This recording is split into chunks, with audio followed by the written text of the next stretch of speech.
but to the other side hari ikindi kintu kimwe kibi bishobora kongera kuzamura igitutu kuri AFC M23 waviyoye uburenganzira bw'igihugu wagize gutya kuko ni ibintu ubona ko iyo AFC M23 yakoze igitendo ntabwo uzabona bayivugirije induru yakoze igitendo abakomeye ku giti cyabo mpuzamahanga ndetse n'imiryango ikomeye n'ibihugu bimwe na bimwe ariko iyo bayagresheje cyangwa bayishotoye ntabwo uzabona abo bavuga ariko abo bavuga stili bamwe muri bo bakaba bashobora kugira ijambo in case ibyo tuvuga atari filime ukano nakababwiye nzajya nkagarura kenshi hari igihe ibyo tubona haba harimo filime nubwo filime ntayiha amahirwe menshi njye nyiha 20% ariko muri politike tumaze iminsi tubona aba bantu barategura kandi bakihanganira ibintu bigenda mu buryo bumwe bikarangira dutungura Kinshasa option ya kabiri yari ifite no kuhavavana ku mbaraga niba yabishobora bucya idawuta sibyo banagerageje gukandaho ngira ngo niba barabikurikiye ku munsi w'ejo bari kubikorera he bari gukoresha izihe mbaraga barabikorera mu Burundi uko imbaraga ziba nyinshi ni hamwe nakubwiye ko AFC M23 ishobora kugerageza gukora ibyo bakunda kwita kuzimiriza umuriro ahuri aho wakirijwe ibyo biragoye cyane ko muri interpretation y'abo bi Burundi bavuga ngo ni AFC M23 iri kutubombarda biragoye mu buryo buri automatique bahita batekereza u Rwanda mu gutekereza u Rwanda hasanzwe hari umubano mubi uri hagati y'u Burundi n'u Rwanda bigashoboka cyane ko abarundi bakora retaliation ku Rwanda abantu babyumve neza ntabwo necessarily bisobanuye ko bayikora kuko bizeye ko bashobora u Rwanda iyo Yemen iri kurasa kuri Israel irabizi kitakandaho ariko they do Hamas barabizi neza ko batashobora Israel ariko they do Liban knows it better than anyone else but they do sibyo byashoboka ko babikora nabaza kind of retaliation itari kuri AFC M23 gusa ahubwo ku Rwanda kubera iyo common belief y'uko u Rwanda ari rwo rufasha AFC M23 ariko igihari nuko icyonzi nuko AFC M23 ubwo bushobozi bufite bwo guhanura Skoye ubwo ibyo byarabaye haba harimo ko Kongo yabisigaye bwidafite Skoye kuko iyabibaye ya kabiri hanutse kandi indi murabizi ko AFC M23 yifatiye ku kibuga cy'indege cya Goma ibyo rero byabaye byose byari mu migambi yo kugerageza nyine kwisubiza hariya hakoreshejwe imbaraga murabizi u Burundi bw'ingabo zatangiye gutaha ariko muri uko gutaha ukubonamo ko harimo akantu kameze nko gucengana n'u Rwanda zirataha baganiriye n'u Rwanda ko u Rwanda ntacyo bazagira akeje ukumva ko ari inkuru zo kuvuga ngo ingabo z'u Burundi zirashaka kugaruka mu bundi buryo so ubwo rubwa buryo bwa kabiri Kongo bwo kubigerageza ubwo bwa kabiri rero nita bwo kugerageza kuvana AFC M23 muri Uvira hakoreshejwe imbaraga za gisirikare Kongo irabugerageza mu buryo bukomeza noneho harimo abaparteneri bayo babiri u Burundi ndetse n'Ububiligi stilitere nziza ikaba u Burundi kuza kw'indege uri kubara indege zirindwi za Kinshasa ariko ntubara iz'Ababiligi ushatse ubwo tubara mu binyacumi kandi ntabwo ari ubwa mbere ibyo bibaye ku ruhande rumwe yego ni renfort kandi nini ikomeye sibyo ishobora gutuma force de frappe yabo yongera ikaremera mwabiriya bice ariko ku rundi ruhande birongera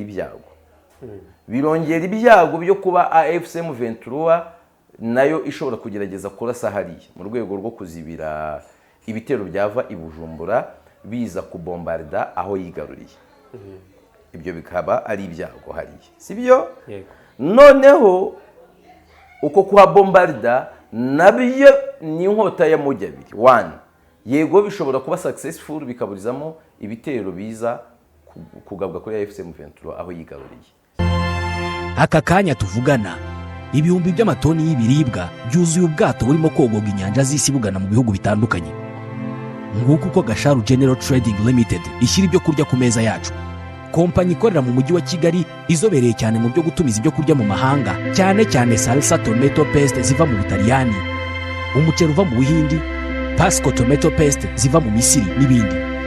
Niba uri umucuruzi, kurangurira ibyo kurya muri Gasharu General Trading Limited nicyo cyemezo kiruta ibindi ushobora gufata uyu munsi.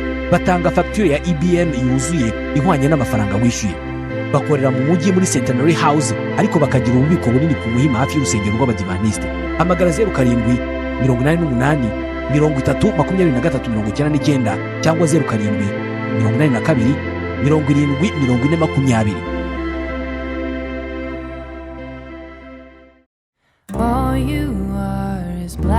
Uvuga neza kandi ukandika Ikidage nk'uwakivukiyemo kubera ko wagize amahirwe yo kwiga muri DH Sprachenhub, German Language Academy. Ich habe zwar nicht so viele verrückte Hobbys wie du, doch ich habe auch. Ushobora gusanga ibyo bavuze ari wowe bireba, ariko ntabwo wabimenya kubera ko utazi Ikidage.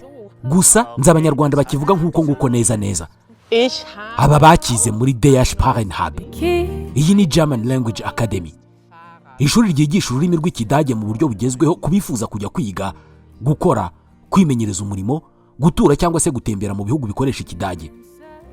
Ibi byose ni byiza, ariko hari ikibazo. Kwiga Ikidage ni kimwe, kukimenya ni ikindi. Kugera aho bakora ibizamini bikaba amahirwe, noneho kubona impamyabumenyi mpuzamahanga byo ni inzozi bigoye gukabya. Ibi hari kera. Ubu ECL German Exams yageze mu Rwanda. DH Sprachenhub ubu ni umufatanyabikorwa wemewe ku buryo busesuye mu gukoresha ECL German Exams. Intego ni imwe, gukora rimwe ukazana intsinzi. Nk'aho ibyo bidahagije, uwiyandikishije muri ECL German Exams gukora ikizamini ahabwa amasomo yihariye ya coaching, ari byo bituma akora rimwe gusa ritagira irya kabiri. Ushobora kwiyandikisha gukora ibizamini by'Ikidage byemewe ku rwego mpuzamahanga mu cyiciro cya A2, B1, B2 na C1 hano i Kigali.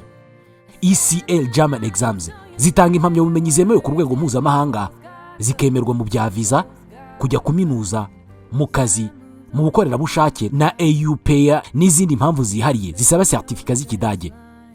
Hehe no kurwanira appointment yo gukora ikizamini. Hehe no kwishyura ikizamini igihe cyo gukora kikazagera ntawe ukumenyesheje. Hehe no kwiriza umunsi wose utazi igihe birangirira. Hehe no gukora ikizamini utegereje kuzagaruka ejo gusubiramo. Gutese kandi ECL German Exams ihari. Wowe duhamagare cyangwa twandikire kuri 07 38 33 032. Wagana kandi aho dukorera ku Muhima muri Delta House ku muhanda KN 89 Street mu nyubako ya 5. ECL German Exams zirakoreka, ziratsindika kandi zirahendutse.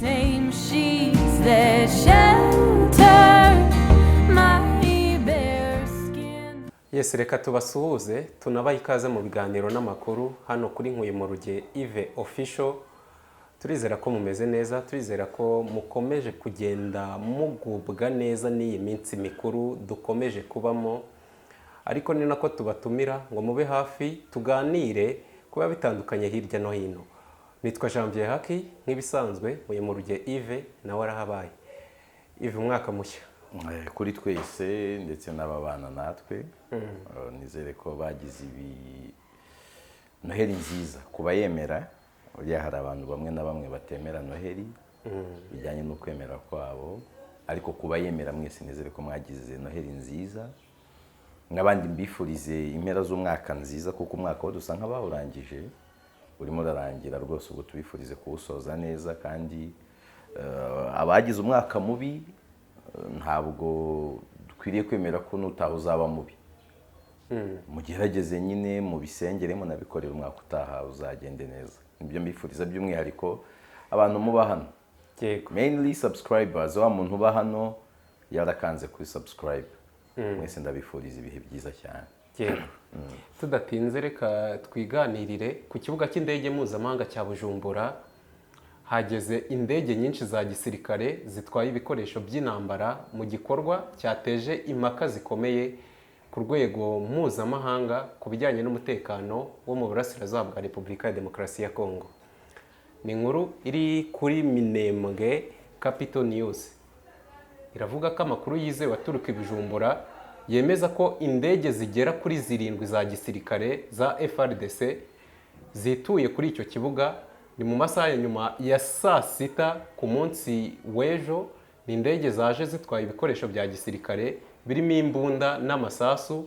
Izi ndege zageze i Burundi mu gihe umutekano ukomeje kuzamba mu ntara ya Kivu y'Amajyepfo na Kivu y'Amajyaruguru.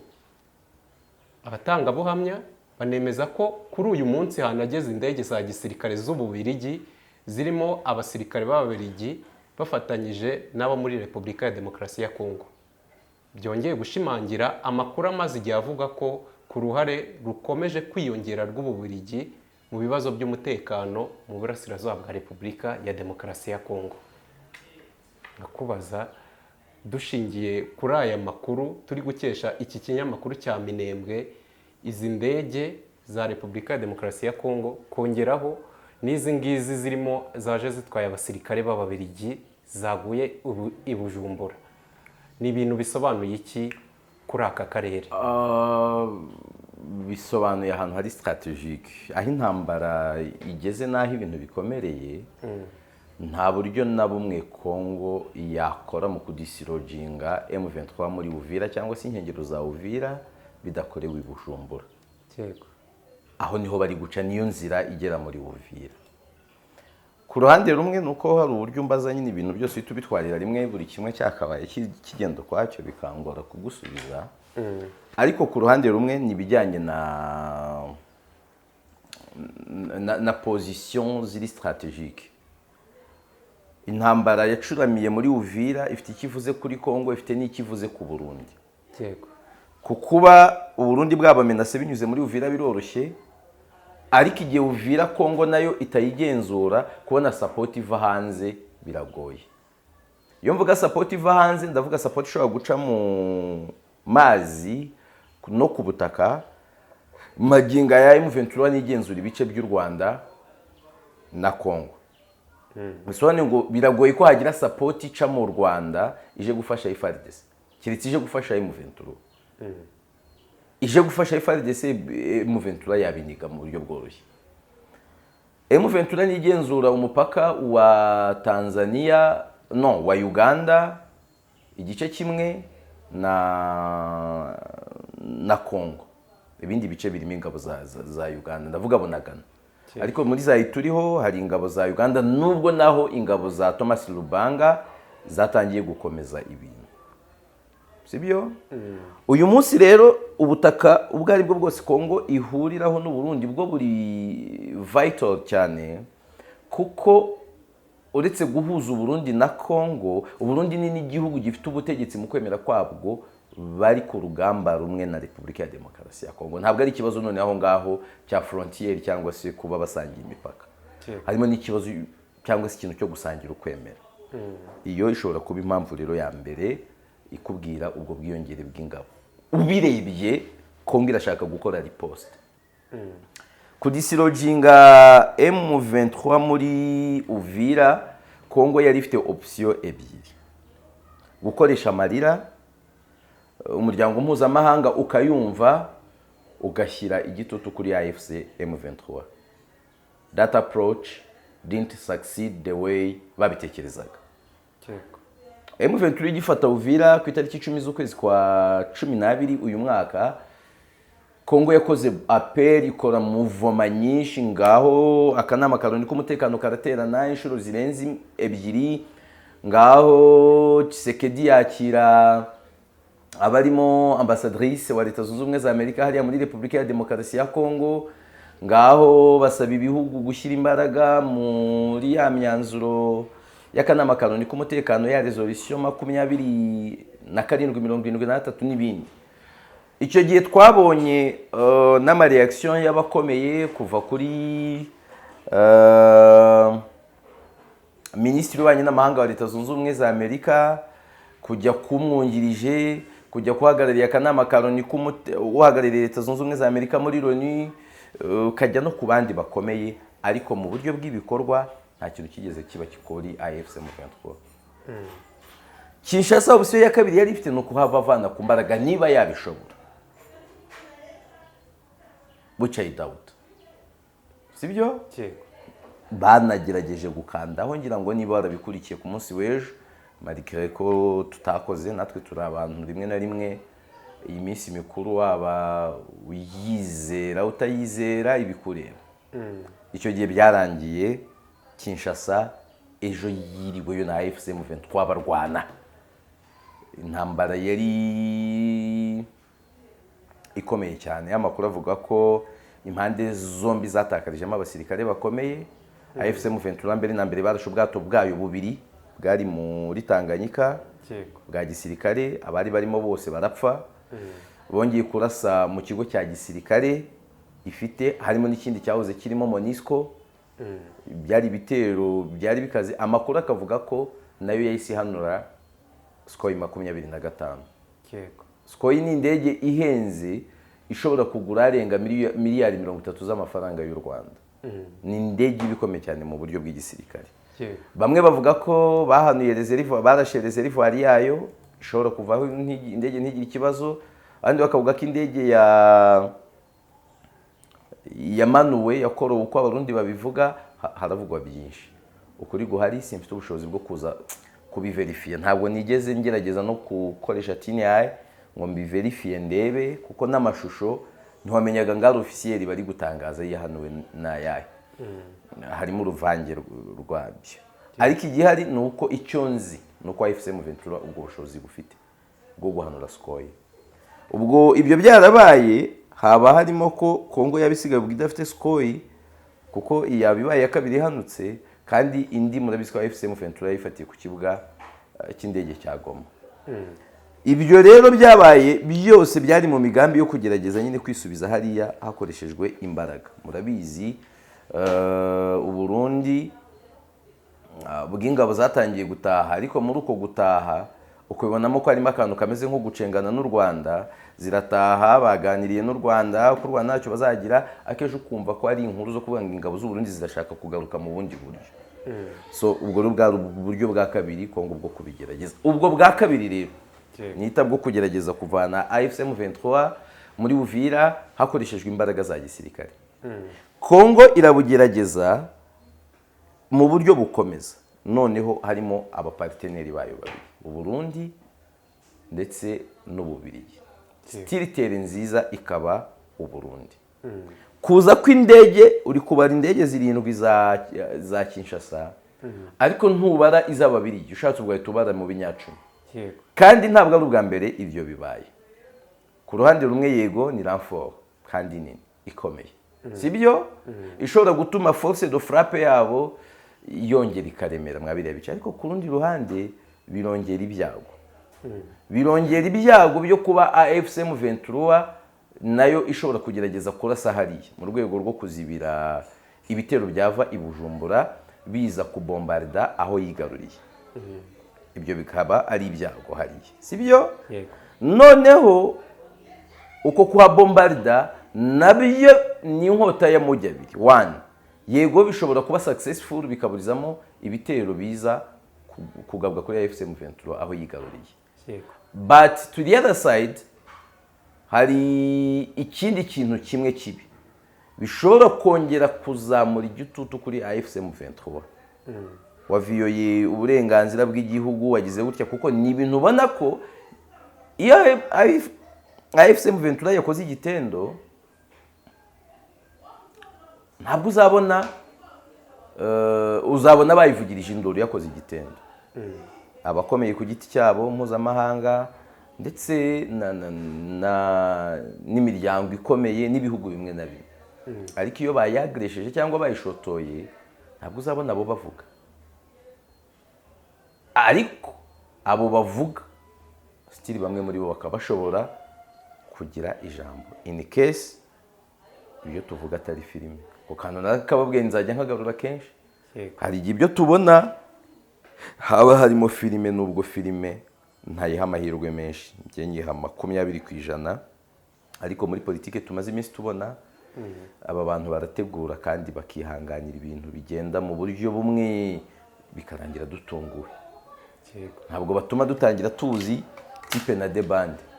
Oya, babashaka ko tuza kubamenya filime igiye kugera ku murizo.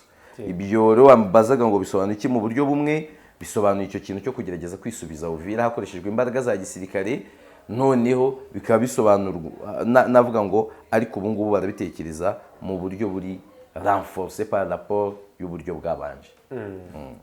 Yego, nanone ubwo ku bigendanye n'akarere muri rusange, kuba Ububiligi bwaba bukomeje kuzana ibikoresho bukazana n'abasirikare muri Repubulika ya Demokarasi ya Kongo, ntabwo bishobora kuba bya bindi byagiye bikomozwa ko hashobora kwirindwa cyangwa se hashobora kuvuka ukwaguka kw'intambara yo mu burasirazuba bwa Repubulika ya Demokarasi ya Kongo ikaba yakwira akarere kose. Ntabwo kuba urwo ruhare rw'Ububiligi rwonyine nk'icyo gihugu ari byo bishobora gutuma noneho hari ibihugu biza nanone kugaragaza ubuhangange bwabwo. Uruhare rw'Ububiligi ntabwo